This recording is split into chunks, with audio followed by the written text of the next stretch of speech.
नमस्कार मेरे प्रिय विद्यार्थियों, मैं इंजीनियर श्याम यादव आपके अपने YouTube चैनल पर मैं आपका स्वागत करता हूं। आप लोग हमारे वीडियो को लाइक कर रहे हैं और लोगों से सब्सक्राइब करवा रहे हैं चैनल को, इसलिए आप लोगों को बहुत बहुत धन्यवाद। तो मैं आपके साथ डाइस में कल बात किया था वन सरफेस कॉमन और आज बात करूंगा टू सरफेस कॉमन को लेकर के। तो आइए फिर लग जाते हैं हम लोग बिना समय को गंवाए हुए।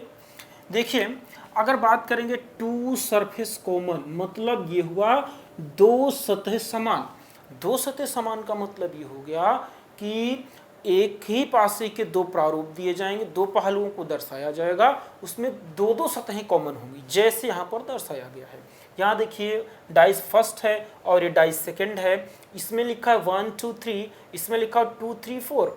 तो हमको लगता है कि 2 और 3 दोनों क्या हैं, कॉमन है। जब 2 और 3 दोनों कॉमन हो जा रहे हैं तो इसका मतलब ये हो रहा है कि टू सरफेस कॉमन का क्वेश्चन हो गया। तो बच्चों ध्यान दीजिएगा, अगर टू सरफेस कॉमन का क्वेश्चन है और आपसे पूछ ले इसी क्वेश्चन में कि वन के अपोजिट में क्या होगा, तो आप लोग आंसर क्या करेंगे? इसका आंसर ऐसे करते हैं हम लोग, एकदम सिंपल तरीके से आपको सिखा रहे हैं कि जो दो सतहें कॉमन होती हैं उनमें उन दोनों को लॉक कर देते हैं, बाकी जो तीसरी शेष सतह बचती है वही एक दूसरे की अपोजिट हो जाती है। जैसे यहाँ देखिए 2 3 2 3 दोनों को हम लॉक कर लेंगे, तो हमारे पास बचा क्या, 1 और 4। तो 1 के अपोजिट में क्या हो जाएगा, 4 हो जाएगा। 1 के अपोजिट में क्या होगा, 4 होगा। क्लियर? नहीं क्लियर? अच्छा, नोट करके लिखिए आप लोग। जब दो सरफेस कॉमन का क्वेश्चन आ जाता है, यानी कि जब टू सरफेस कॉमन का क्वेश्चन आ जाता है, तो जो दो सतहें कॉमन होती हैं, जो दो सतहें कॉमन होती हैं उन दोनों को लॉक कर लिया जाता है। जो तीसरी शेष सतह बचती है वही एक दूसरे की अपोजिट सरफेस हो जाती है, वही एक दूसरे की अपोजिट सरफेस हो जाती है। ये 2 3 दोनों में कॉमन था, लॉक कर लिया गया। बचा कितना, 1 4, तो 1 के अपोजिट 4 हो गया। लेकिन अगर क्वेश्चन ये बन जाए कि 2 के अपोजिट क्या होगा या फिर 3 के अपोजिट क्या होगा, क्वेश्चन क्या बन जाए कि 2 के अपोजिट क्या होगा या 3 के अपोजिट क्या होगा, तब क्या करेंगे? कुछ नहीं करेंगे, सिंपल सा है एकदम। इसमें किसमें, इस पासे में 1 से लेकर के 6 तक नंबर यूज किए जाते हैं। अब देखिए कौन सा गायब है इसमें। तो आपको गायब की अगर मैं बात करूंगा तो इसमें देखिए कहीं 6 नहीं दिखाई दे रहा है, मतलब कि 2 के अपोजिट में 6 भी हो सकता है और 3 के अपोजिट में भी 6 हो सकता है। और एक नंबर गायब होगा, वो 5 गायब है, देखिए कहीं नहीं दिखा, तो मतलब 5 भी हो सकता है और यहाँ भी 5 हो सकता है। तो कहने का मतलब ये हो रहा है कि जो कॉमन सरफेस होते हैं, जैसे 2 3 कॉमन था, तो इनके अपोजिट में वो सरफेस होंगे जो नंबर्स दिखाई नहीं दे रहे हैं, और दो नंबर्स नहीं दिखाई देते हैं तो ऑब्लिक करके आंसर आता है इनका। जैसे 2 के अपोजिट में या तो 6 होगा या तो 5 होगा, 3 के अपोजिट में या तो 6 होगा या तो 5 होगा। ये आपका आंसर है। आइए एक और देखते हैं।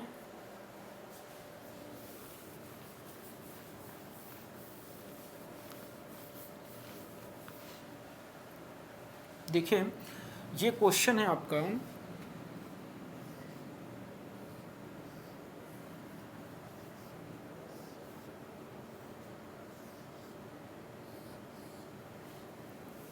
यहाँ पर लिखा हुआ है 1 2 6 5 और 1 2।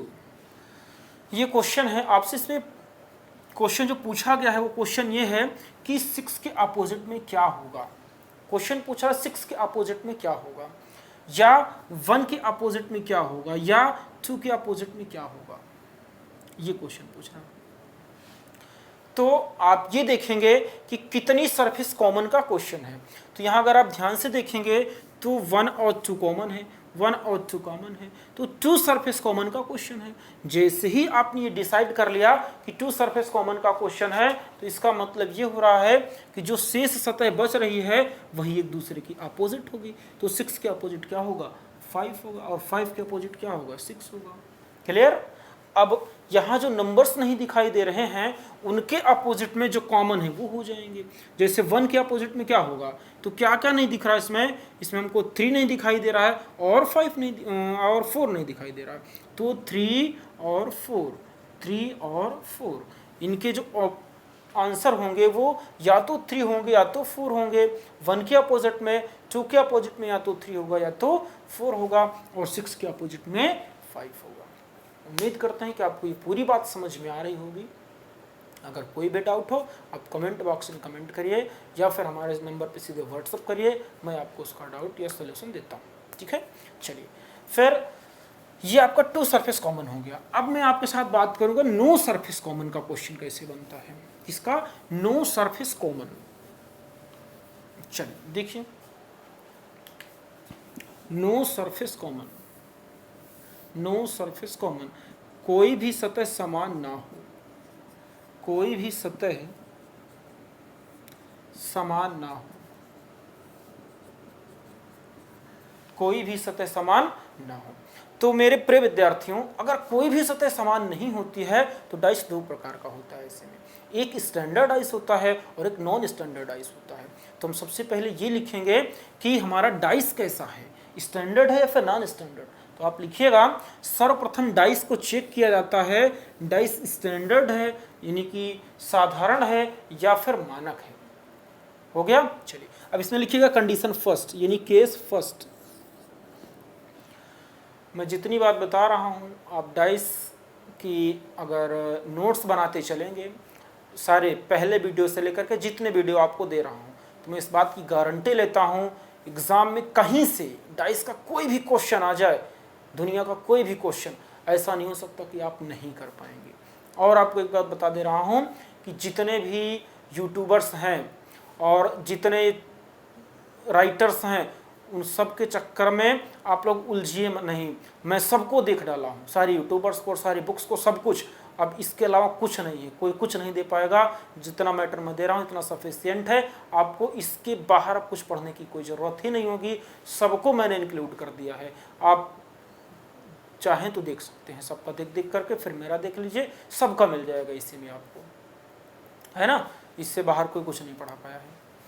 चलिए, तो अगर मैं बात करूं कंडीशन फर्स्ट की, तो आप बना दीजिए यदि पासा साधारण हो, यदि पासा साधारण हो,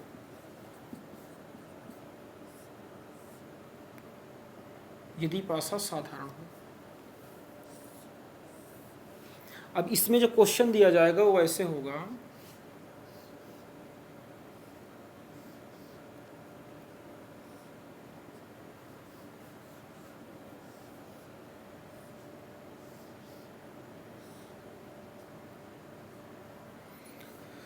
वन, 2 और 3,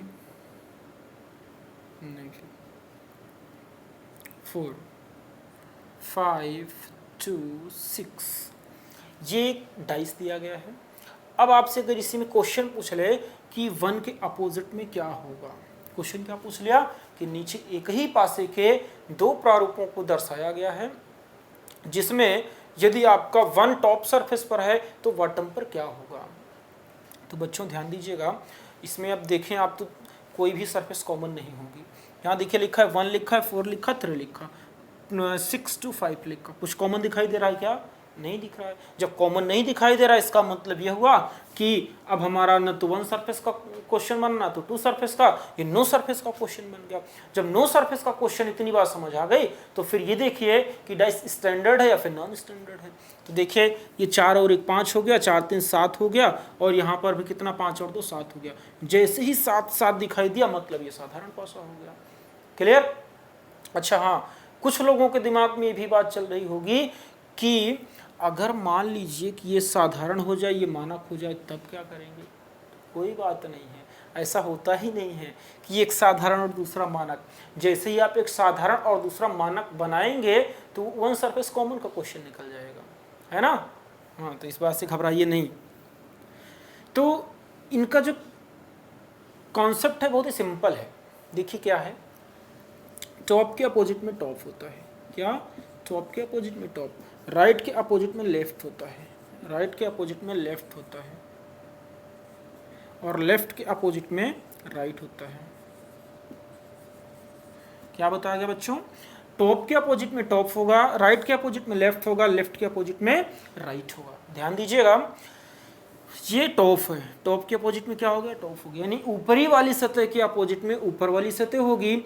और इस वाले अगर मैं डाइस की बात करूंगा फर्स्ट वाले, तो इसका राइट पोर्शन ये है और लेफ्ट पोर्शन ये है। इस वाले डाइस की बात करूंगा तो राइट पोर्शन ये है, लेफ्ट पोर्शन ये है। तो यहाँ देखिए राइट के अपोजिट लेफ्ट लिखा हुआ है, मतलब इसका राइट ये है, इसका लेफ्ट ये, तो राइट का लेफ्ट। फिर लेफ्ट का राइट लिखा हुआ है, ये लेफ्ट का राइट हो गया, मतलब 1 के अपोजिट में 5 हो गया और 4 के अपोजिट में 6 हो गया और 3 के अपोजिट में 2 हो गया। क्लियर? ऐसे भी बोल सकते हो कि अंदर वाले के अपोजिट होता है, बाहर वाला बाहर के अपोजिट, ऊपर वाला ऊपर के अपोजिट होता है। चलिए, तो एक क्वेश्चन और देता हूँ आप लोगों को, इस बार आप लोग करेंगे इसका आंसर।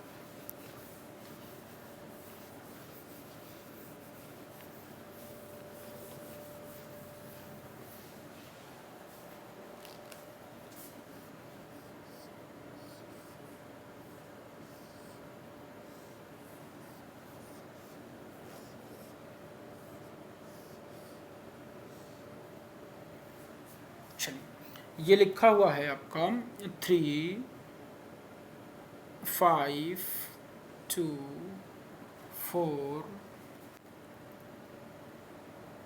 6 1। अब आपको बताना है कि 3 के अपोजिट में क्या होगा और 2 के अपोजिट में क्या होगा, 5 के अपोजिट में क्या होगा। सभी लोग कमेंट जल्दी से करें, कमेंट जल्दी से।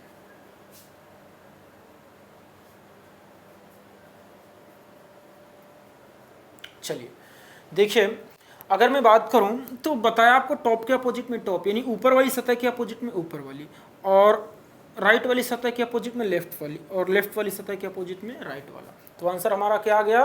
3 के अपोजिट में क्या होगा? 4 होगा, और 2 के अपोजिट में क्या होगा? 6 होगा, और 5 के अपोजिट में क्या होगा? 1 होगा, यानी कि ये आपका आंसर होगा। क्लियर? चलो, तो हम उम्मीद करते हैं कि आपको साधारण पासा समझ में आ गया होगा, जब दोनों पासे साधारण हो। और ये कभी नहीं हो सकता है कि एक मानक और दूसरा साधारण निकल जाए। क्यों? क्योंकि जब एक साधारण और दूसरा मानक करोगे तो 1 सरफेस कॉमन निकल जाएगा, 2 सरफेस मतलब इस तरीके से कुछ निकल जाएगा। अगर नो सरफेस कॉमन का क्वेश्चन है तो अगर एक मानक हो तो दूसरा भी मानक होगा, एक साधारण हुआ तो दूसरा भी साधारण होगा। चलिए आइए फिर अगली हेडिंग बनाइएगा, यदि पासा मानक हो। दूसरी जो आपकी हेडिंग होगी वो ये होगी कि यदि पासा मानक हो। केस 2, यदि पासा मानक हो, यदि मानक पासा हो। तो चलिए बच्चों ध्यान से क्वेश्चन को बनाइएगा।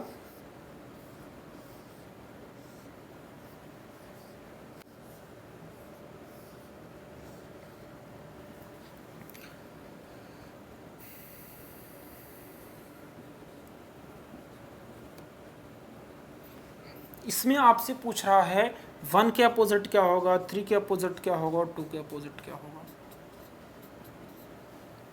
कह रहा है नीचे एक ही पासे के 2 प्रारूपों को दर्शाया गया है, इसमें यदि एक ऊपर है तो नीचे क्या होगा, अगर 3 ऊपर है तो नीचे क्या होगा, 2 ऊपर है तो नीचे क्या होगा। कहने का मतलब इन तीनों के अपोजिट बताना है। तो ध्यान दीजिएगा, सबसे पहले मैं आपको बताया कि आप ये चेक करेंगे कि कितनी सरफेस कॉमन है। 1 2 3 4 5 6, नो सरफेस कॉमन। जब नो सरफेस कॉमन क्लियर हो गया, अब ये चेक करिए स्टैंडर्ड है या नॉन स्टैंडर्ड है। तो 3 2 5 2 1 3 3 1 4 7 कहीं नहीं दिखाई दिया, मतलब ये स्टैंडर्ड है, मानक पासा है। अगर एक मानक तो दूसरा भी मानक ही होगा। देखिए 6 4 10 5 6 11 और 5 4 9, तो ये भी क्या हो गया, मानक पासा हो गया। जब दोनों आपके स्टैंडर्डाइज हो गए तो अब ऐसी कंडीशन में आप क्या करोगे। अब हमारा जा करके तीसरा वीडियो देखिए, उसमें मैं आप बताया हूँ, क्या बताया हूँ कि जब पासा मानक हो जाता है तो विपरीत सतह ज्ञात करने के लिए 7 में से घटा देते हैं। जिसका भी पूछा जाता है 7 में से उसको क्या करते हैं, घटा देते हैं। जब दोनों पासे मानक हो जाते हैं तो पूछी गई सतह में से सतह को 7 में घटा देते हैं, आपका आंसर हो जाता है। या पूछी गई सतह में कितना जोड़ दें कि 7 हो जाए, वही आपका आंसर होगा। नोट करके इस बात को लिख लीजिए कि यदि दोनों पासे मानक हो तो पूछी गई सतह में कितना जोड़ दें कि 7 हो जाए, जो अंक जोड़ेंगे वही अपोजिट सरफेस होगा, जो अंक जोड़ेंगे वही अपोजिट सरफेस होगा। या 7 माइनस पूछी गई सतह। चलिए देखिए क्या है, बताया गया 7 माइनस पूछी गई सतह, 1 पूछ रहा है ना, तो 1 माइनस कर दीजिए, कितना आएगा 6। तो ये आपस में अपोजिट हो गए दोनों, 1 के अपोजिट में क्या हो गया, 6 हो गया। फिर 7 में से कितना माइनस करोगे, 3 पूछ रहा है तो 3 माइनस कर दोगे, कितना आएगा 4, यानी 4 के अपोजिट में क्या हो गया, 3 हो गया। फिर 2, 7 में से 2 माइनस कर दोगे, कितना आ गया 5, 5 के अपोजिट में क्या हो गया 2।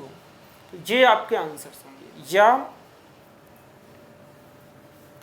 पूछी गई सतह में, मान लीजिए 1 पूछ रहा है, पूछी गई सतह में कितना जोड़ दें कि 7 हो जाए, तो बताओ यहाँ कितना रख दें कि 7 हो जाए, तो 6 रखेंगे, तभी 6 और 1 7 होगा, तो ये दोनों आपस में क्या होंगे, अपोजिट होंगे। 3 में कितना ऐड कर दें कि 7 हो जाए, तो यहाँ 4 ऐड करेंगे तभी 7 होगा, 3 और 4 7 होगा, तो ये दोनों अपोजिट होंगे। फिर आगे कितना लिखा हुआ 2 में कितना ऐड कर दें कि 7 हो जाए, तो कितना ऐड करेंगे, 5 ऐड करेंगे तभी ये 7 हो जाएगा। क्लियर। तो कहने का मतलब ये हो रहा है कि जब आपका पासा मानक होता है तो मानक पासे में 7 में से घटा दीजिए, जिसका पूछ रहा है आपको आंसर मिल जाएगा तुरंत। ठीक, चलिए, तो हम उम्मीद करते हैं कि ये भी वीडियो आपको समझ में आया होगा। अगर ये वीडियो आपको लग रहा हो कि यूज़फुल है, हाँ ये वीडियो काम का है, जो चीज़ें पढ़ाई गई हैं वो सही हैं, समझ में आ रही हैं, तो अपने मित्रों तक फैला दीजिए हमारी बात को। फिर ठीक, थैंक यू।